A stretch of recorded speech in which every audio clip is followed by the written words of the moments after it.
Hi, good morning, friends. This is Desert Fox, and you're at Springs in the Desert.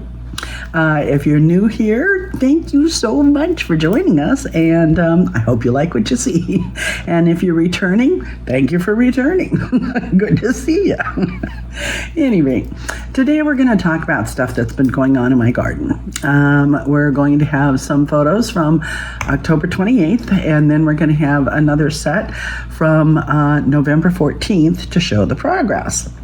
Now, if you've been here before, you know that we are battling gophers. I mean, majorly battling gophers. And that'll be covered in this as well. We have researched it online. We have tried all the stuff that they say. We tried saving our hair and putting it down in the burrows. We tried castor oil. We tried all kinds of different things. It's ridiculous. And nothing has deterred this guy, okay? He just loves our yard. And it's at least one. In my research, I found they're solitary animals, gophers. And I don't know, but this guy sure gets around at any rate. So because we wanted to plant and we didn't want to wait until the gophers were gone, and we also didn't want the gophers to eat our stuff, because we planted I think 120 garlic bulbs, and they grew beautifully for 4 months, and we thought, wow, maybe gophers don't like garlic. And then he found them, and we did not get a single garlic bulb out of the garden. So when we moved here, it's very common in Mexico to use these black plastic crates to pack in. They use them to put produce in and stuff like that to sell in the markets and things. And they're very inexpensive, so people buy them for packing materials.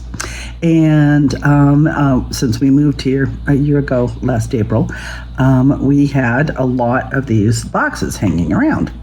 So I went to Home Depot and I bought a roll of chicken wire, and my son covered these plastic boxes in 2 complete coverings of chicken wire, so that hopefully the gophers would not be able to chew through them.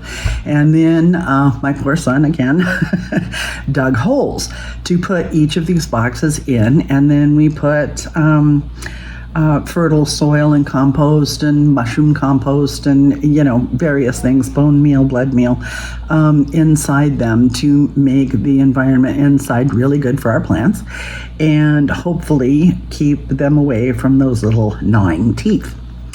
Well, that seems to have worked. We successfully grew some corn, enough to where we have 450 seed corn for next year out of 24 seeds. And we were trying the Three Sisters method, which is how I had always grown my corn, squash, and beans before, when I lived in Lancaster, California, in the desert. And you plant the 3 together, and it's a symbiotic relationship where each of the plants helps each other. The corn's upright growth gives the beans someplace to climb up. The corn is a very heavy feeder, and the beans fix nitrogen, which the corn really needs a lot of. And the squash, the big broad leaves covering the soil, helps to deter evaporation.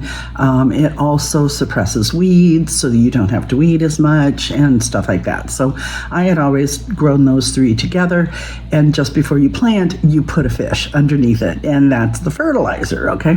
Because I'm an organic gardener. So we were trying that, but this is a new environment, and it didn't work the same way here. The corn did well, and we got our seed corn for next year and all of that. That worked just fine.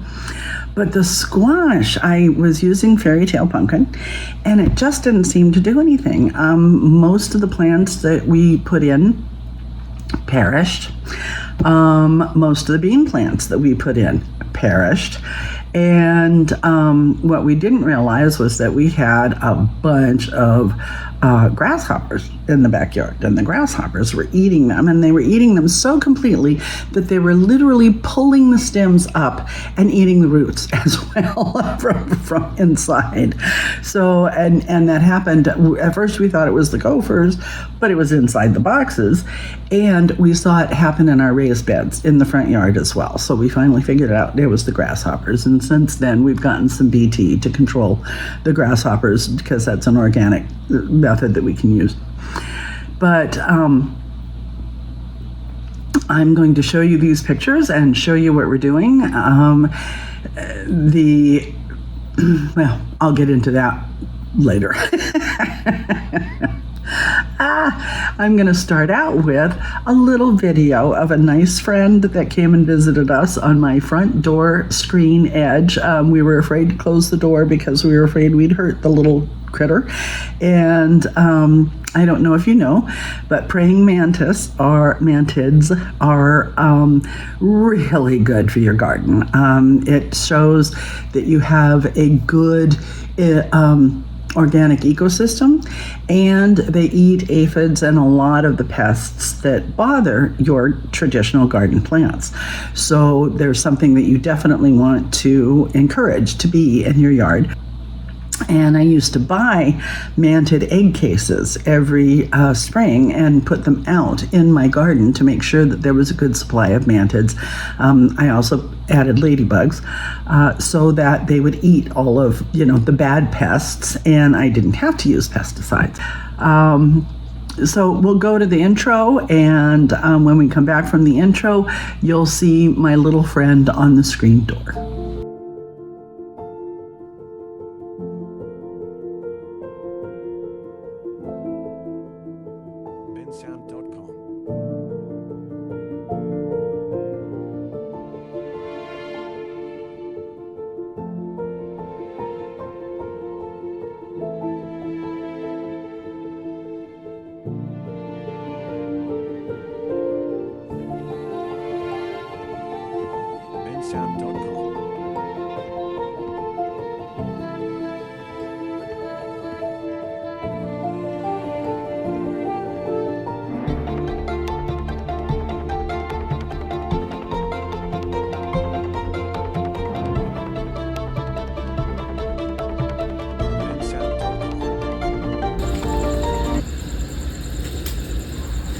Welcome to our home.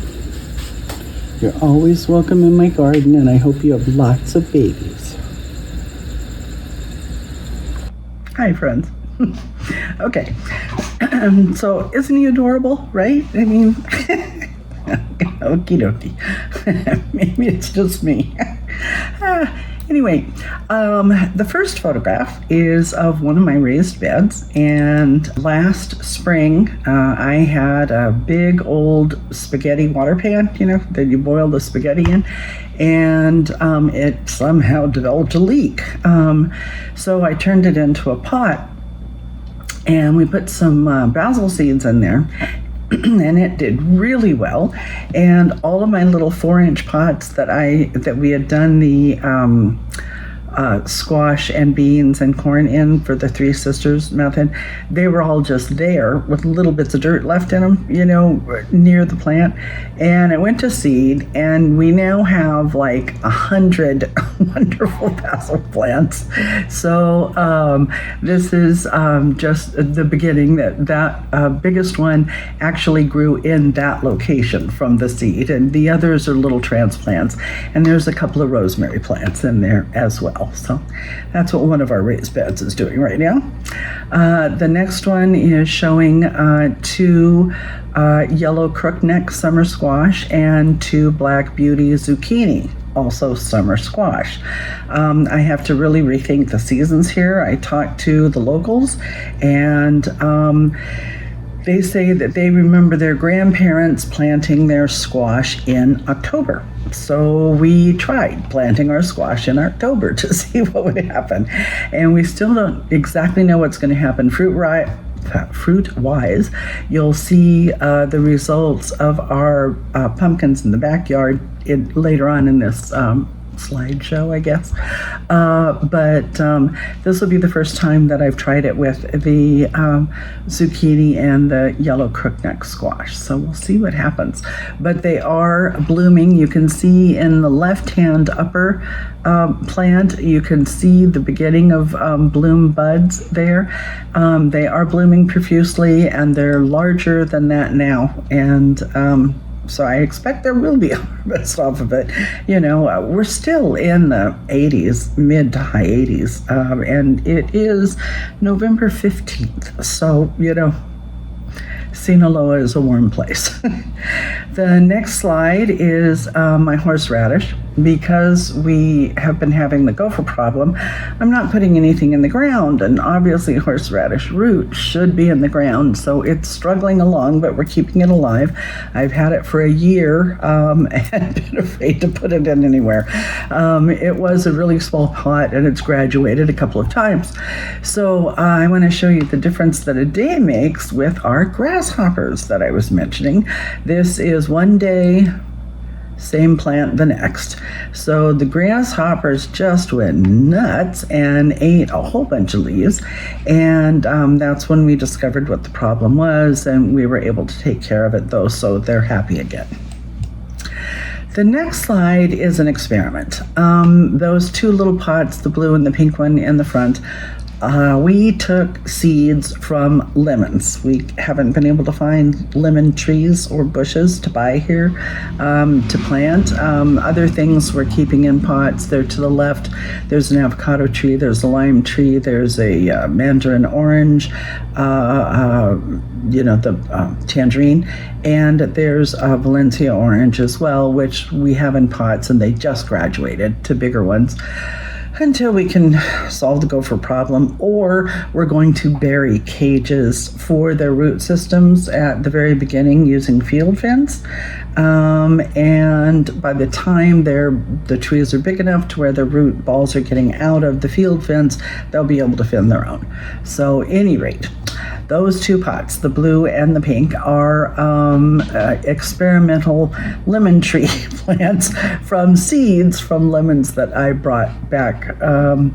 So we have no idea what's going to happen with that, because a lot of fruit trees, if you know or if you don't know, are grafted to where they use one type of plant for the rootstock and another type of plant for the main above ground part of the plant that produces the fruit, and a lot of times those are grafted together, and a lot of things are hybrid, so they're not true to seed anyway. So we have no idea what this is going to produce. But we thought, what the heck, put them in the pot, let's see what happens. So those are our experimental lemon trees.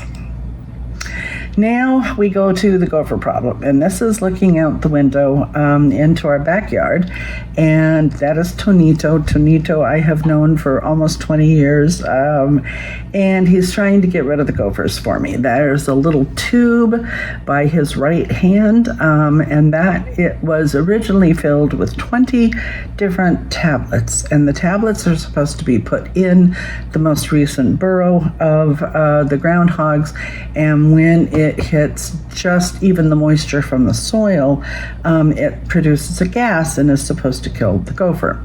Well, Tonito found several different locations. Here's him working at a different one, and he did various spots all over the yard. Now, the next photograph is kind of hard to see.